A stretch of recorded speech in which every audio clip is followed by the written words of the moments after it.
Од фразата театар на апсурдот до обвинувања за ланец на институционални пропусти, партиите со реакции за трагедијата во Кочани, бројни прашања се отворени, додека пак власта тврди, институциите се професионални и посветени во потрагата по одговори.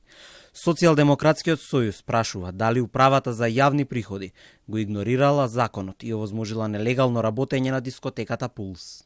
Според податоците објавени во бизнис мрежата, фирмата МММ Кафе, собственик на дискотеката Пулс, работела со блокирана сметка дури 217 дена. Евидентирана блокада, која се уште не е трната, била заведена на 16 август 2024 година. И тука се поставува суштинско прашање. Дали управата за јавни приходи требала да го затвори клубот уште во септември 2024 година? Дали некој ја стопирал постапката и ако да, зошто, со каква цел?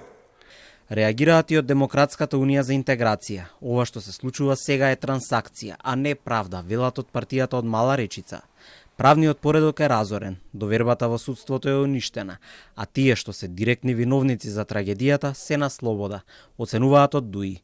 Го прозваа министерот за внатрешни работи, директорот на БЈБ, министерот за економија, директорот на пазарна и директорката на УЈП. Овие лица се директно надлежни институционално и правно да вршат контрола, надзор и да спречат трагедии од ваков тип.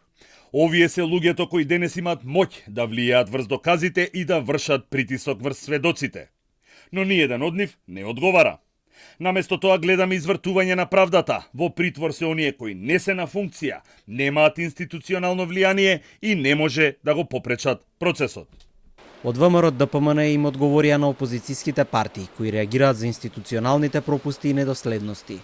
Институциите работат професионално и првпат пред лицето на правдата се изведуваат сегашни и поранешни функционери, без разлика на партиската или етничката припадност, велат од владеачката партија.